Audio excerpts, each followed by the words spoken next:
साथियों नमस्कार, मैं आपका भाई Brajesh Pandey Hind news live channel से। और मैं आपको बताना चाहूँगा जिला चित्रकूट के अंतर्गत फरवरी मार्च के अंतर्गत सन 2024 में एक घटना घटती है। उस घटना में एक औरत को मृत घोषित कर दिया जाता है और मृत घोषित होने के बाद उस औरत की लाश 9 दिन बाद मिलती है। 9 दिन बाद जब मिलती है, पुष्टिकरण करने के लिए परिवारी जनों से पूछा जाता है क्या ये वही लाश है जिसको आपने मृत घोषित कर दिया। तब परिवारी जन बोलते हैं कि हाँ ये वही लाश है। और उस लाश का पंचनामा कराने के बाद, उसका देह संस्कार करने के बाद उसको जला दिया जाता है। इसके बावजूद 13वीं शांति भी हो जाती है प्रिय मित्रों। बावजूद इसके उस औरत की जिंदा, यानी कि वो औरत जिंदा मिलती है लगभग 10 साढ़े 10 महीने बाद। यानी कि जिस औरत को जलाया गया, जिस औरत की 13वीं शांति कराई गई, जिस औरत को मृत घोषित किया गया, जिस औरत का पंचनामा किया गया, जिस औरत के विषय में थाने में तहरीर दी गई, जिस औरत के विषय में शोक संवेदना व्यक्त की गई, जिस औरत के विषय में पूरे रिश्तेदार, परिवार, गांव पड़ोसियों में कोहराम मच गया, वास्तव में वो औरत नहीं थी। जिस औरत का 13वीं शांति कराया गया, पोस्टमार्टम कराया गया, वो औरत साढ़े 10 महीने बाद किसी दूसरे राज्य में मिलती है। उस घटना की वारदात किस प्रकार से हुई थी, घटना का क्रम का क्या था, घटना का अतीत क्या था, उस घटना में कौन कौन लोग संलग्न थे, मैं इनसे उस घटना के बारे में, उस वारदात के बारे में, उस घटनाक्रम के बारे में पूछूंगा। क्या नाम है आपका? कहाँ के रहने वाले हैं? घटना का पूरा क्रम बताइए कि घटना का क्रम क्या था, घटना की वजह क्या थी, उसका निमित्त कौन था? 26 फरवरी गई दूसरे महीने। 26 फरवरी सन 2024 को। हाँ, क्या घटना हुई थी? भाग गई थी। घर से भाग गई थी। फिर इसके बाद अपना डेरा सामान लेकर के, सामान अपना ले। उस महिला का क्या नाम था? राजकुमारी। आपके गांव का क्या नाम है? आप उस राजकुमारी के क्या लगते हैं? पति हैं। अच्छा, आप उस राजकुमारी के पति हैं जिसका देह संस्कार कर दिया जाता है, फिर वो साढ़े 10 महीने बाद जिंदा मिलती है। तो फिर आपके यहाँ से वो गहना लेकर के, आभूषण लेकर के फरार हो जाती है। हाँ, फरार हो गई। तो फरार होने के बाद की क्रिया क्या थी? फिर उनके मायके में पता मायके में दिया, उनको दिया जी तीसरे दिन पता दिया। जी जी जी। फिर चौथे दिन हुआ, चौथे 50 दिन उनका बाप भाई आया। थोड़ा तेजी से बोलिए जी। तो कहा उनका बाप भाई कहते कि तुम मार डालो जी और गांव के कहते कि तुम मार डालो और जी। हम कहते कि हम नहीं मारे, वो भाग गई। जी जब वो 9 दिन में लाश मिली जी। तो उसका बाप कहते कि मेरी बेटी, हम कहते कि हमारी नहीं है। जी, गांव जी, के जी, बोलते कि यही है, जी। ये मारे हैं, गांव के लोग जितने गए थे। उसका पति तो घर लाश में नहीं। लाश कहाँ मिलती है? कहाँ मिलती है? बाबू तालम पहाड़ी चाइल्ड में मिली है। चैडैन में। हाँ। तो कहीं न कहीं जो आपकी औरत यानी कि आपकी वाइफ फरार हो जाती है, फरार होने के 9 दिन बाद एक लाश मिलती है, तो आपके ससुराली जन ये कहते हैं कि ये हमारी लड़की है, और आप उस लड़की को स्वीकार करने के लिए तैयार नहीं है कि हमारी लड़की है। लेकिन आपके गांव के लोग भी स्वीकार करने के लिए तैयार है कि वही लड़की है। इसके बाद क्या होता है? ससुरे के यहाँ जाओ जितने जी। हम कहते कि हमारी लहास न हो। अब बाप हमारे गांव के लोग कह रहे कि वही लहास हो। डालम भर के ले गए। हम कहे कि इसको ले जाओ, हम कहे जब इसकी दिन हो जाए तब हम घर में ले जाए, ले ना जाए। फिर उसका पंचनामा भी करा दिया जाता है। फिर उसका बाप 376 धारा लगा दे। जी। जेठानी जेठ 376 धारा लगाए, कहा जेठ जेठानी उसको मार के डालम भर के उसका जितना डेरा सामान है सब 376 इसमें नहीं लगती। हाँ, आप बताइए कौन सी धारा लगी थी? 302। 302 लगी थी। हाँ जी। तो उस महिला का देह संस्कार कर दिया जाता है, हाँ, कर दिया। पंचनामा भी किया जाता है। हम भी गए थे। पंचनामा में नहीं, हम गए थे, हमको बुलाया वाले किए थे। जी जी। हम पहचान के लिए कि हमारी नहीं, हम छोड़ के चले आए, वो लोग फिर 13 आपने उस महिला को स्वीकार करने के लिए अस्वीकार कर दिया कि हमारी पत्नी नहीं है। नहीं। लेकिन आपके ससुराली जन कहते हैं कि हमारी बेटी की ही लाश है। हाँ, हमारी बेटी की लाश है। फिर उसका पंचनामा होता है, पंचनामा वही लोग करते हैं, वही लोग जलाते हैं। जलाते हैं। आपने डीएनए टेस्ट कराने के लिए किसी अधिकारियों से मांग किया?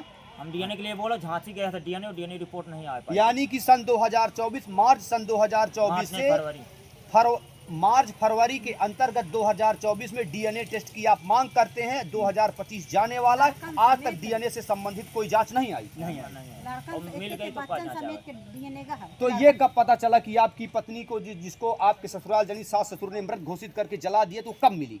वो 10 महीने बाद मिली। 10 महीने बाद कहाँ मिली? मिली एराई गांव। एराई गांव कहाँ पड़ता है? जमनापा अड़ाउली क्षेत्र में। अड़ाउली क्षेत्र में पड़ता है। तो मिलने के बाद फिर प्रक्रिया क्या थी? आप लोगों का व्यवहार कैसा था? उसको सीधे उठा करके ले गए करबी एसपी साहब के लगे सुपुर्द करने के लिए। हाँ, उसका बयान करवाया जी। बयान करवा के फिर कोतवाली आया करबी जी। करबी से पे यहाँ के अभयराज दरोगा रहे उस समय।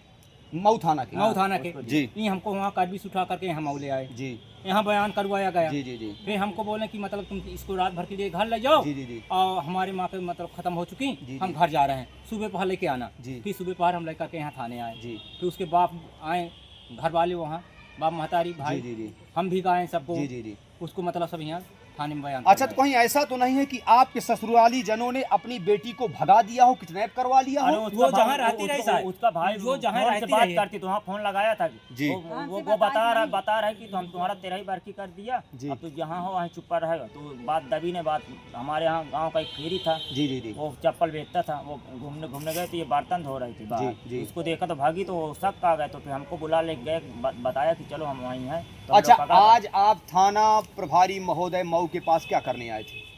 बुलाए थे, बोलते बयान अपना दे दे, किस चीज का बयान? उसी का जो मुकदमा दायर किया। मुकदमा जो दायर मुकदमा कौन दायर किया था? और उसे आपके सास ससुर नहीं हम हाँ, हम दायर। किए थे। किस बात के लिए कि आपको झूठा फंसाया हाँ, गया? झूठा बता रहा है। झूठा फंसाएगा उनके खिलाफ। उनके खिलाफ? हाँ। आप क्या लगती है उस महिला हम की? उनकी जेठानी लगती हैं। आप क्या लगते हैं? आप क्या लगती हैं उनकी? जेठानी लगती हैं। आप क्या लगते हैं महिला के? भतीजे लगते हैं। आप क्या लगते हैं?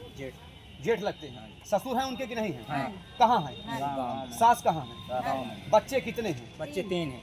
मतलब सबसे बड़ा बच्चा कितने साल का है? ये 12 साल का है।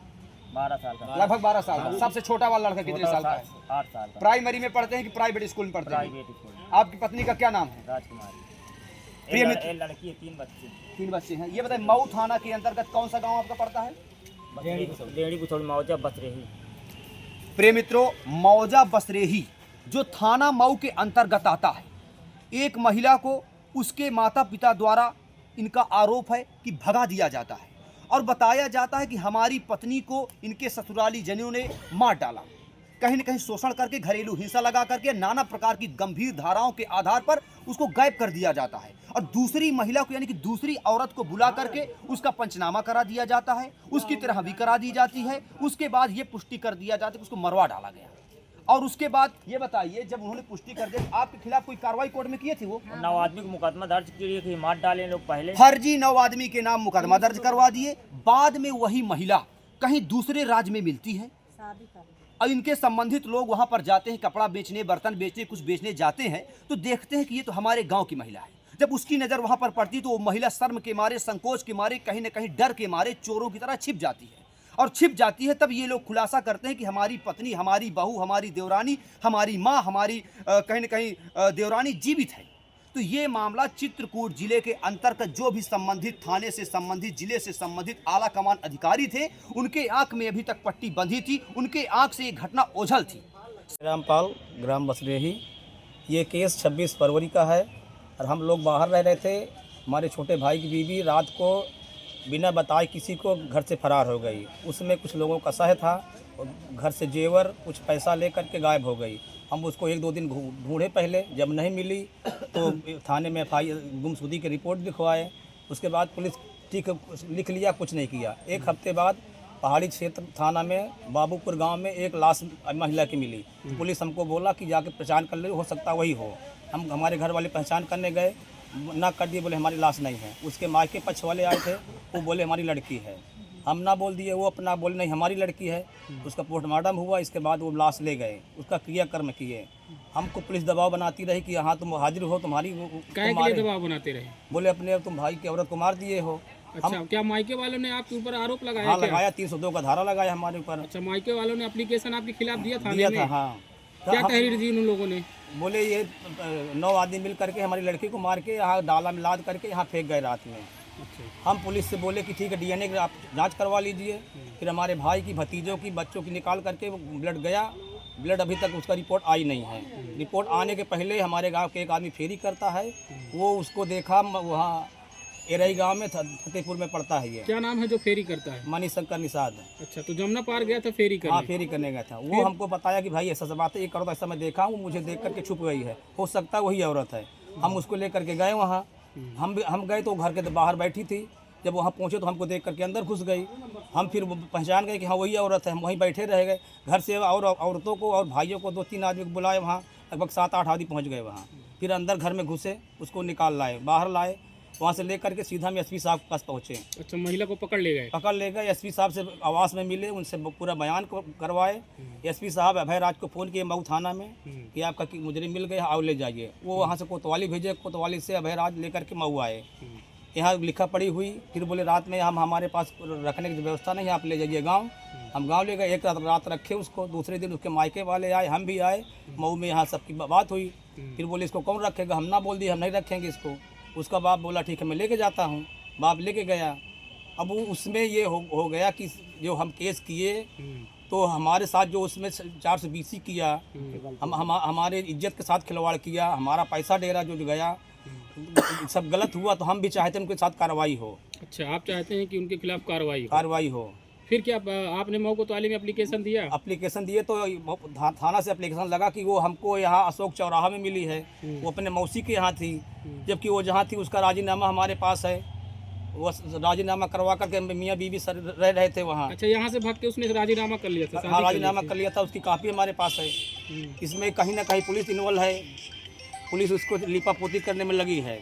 तो हम चाहते हैं कि हमको उचित न्याय दिया जाए। तो इसके खिलाफ आप मऊ कोतवाली में एप्लीकेशन दी और कहीं से आपने कोई कार्रवाई की है क्या? कोर्ट में किए हैं, कोर्ट से आदेश आ गया है। अच्छा, कोर्ट में आपने कार्रवाई की तो आदेश आया? आदेश आ गया। किस बात का आदेश आया, क्या है? कि हमारी पुलिस कोई सुन नहीं रही है, तो इनको इनके पास आदेश आया है, ये जा रहे हैं देखो छानबीन करने के लिए। बोले हम छानबीन करेंगे।